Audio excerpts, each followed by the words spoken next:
Hello and welcome back to our series on applying machine learning to a real-world dataset. We are preparing this dataset to feed into a variety of machine learning algorithms, and in today's episode, we are aggregating some data, specifically the count of comments and work logs associated with each issue, and then we'll join that back into our dataset.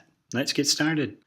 Now to do this, we'll need to go back to our originally imported data frame before we filtered it into df issues, which contains only these issue rows. That's right up top here, df. Let's start by getting a count of the columns. Actually, let's start with creating a new section here. So we'll call this Aggregate Columns. And we'll start with getting those comment counts. So I'll call it comment counts. That will equal we'll store it in a data frame. And what it is going to be is from that original df.log, I want any records where df record type is equal to C for comments versus the I that we used when we filtered them out for issues. So df issues, or df record type equals C. And from that, I want to do a group by operation. So I use group by. And what I want to group by is issue key, my unique identifier for rows. And I want to do an aggregation then that is the count, which is very simple to arrange. There we go.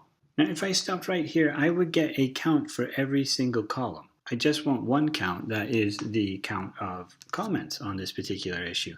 And to do that, I just need to pick one column that I know will be populated in every single row. So I'm going to do that now, and I'll take project name. And that should do it for our comment counts. Let's do the exact same thing for work log counts with copy and paste. Work log counts. Record type equals W for work logs, and I got this from the data dictionary that's available online on the IonaFX Business Intelligence Reporting Tools website. So do issue key, count project name. That's good.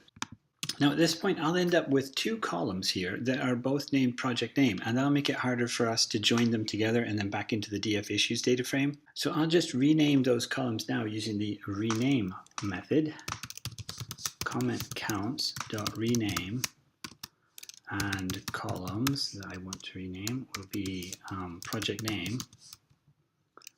Project name, and I will rename that as comment count. And I want to do this in place. Place equals true. And I want to do the same thing for work log counts again. Project name, this time it will be called workload count. And this allows me to write a very simple statement to join these back together. We'll use the join method again. So df issues equals, and I'll do two things that I'm joining back. I'll join back comment counts first and then work logs. So df issues dot join comment counts. And this time we've got a little bit of a problem here. We might not have comments on all of our issues. So instead of doing an inner join, I'm going to have to do a left join. This will give me every row from df issues joined to any rows that exist from comment counts, and where it doesn't exist, I'll just get a null. So then I'll take this whole result set here and I will join it to workload counts. So join workload counts. And this will also be a left join again.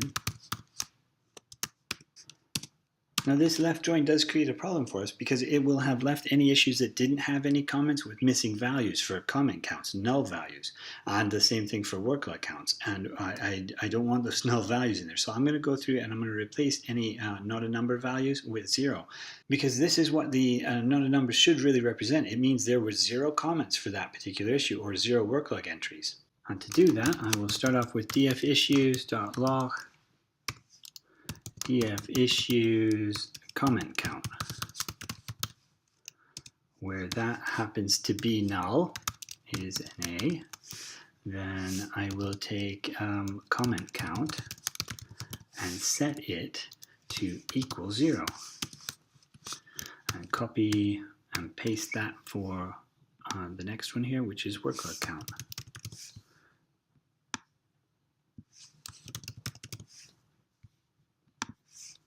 Look at that. Interesting typos. Now let's take a look at what we get.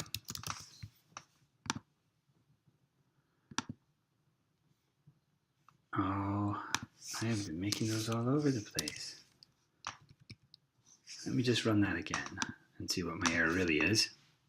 Oh, there was no error now. Okay, so we should have a workload count and a comment count at the end here. Very nice, and they are zeros when that's appropriate. There's a 0 over in the workload count. All right, that wraps up the aggregates that we want to collect. In the next episode, we'll add a column that marks the tickets which caused us problems in the past, and then which we want to predict in the future. Thanks for watching, and don't forget to click that subscribe button to get our latest videos. Thanks again. Bye.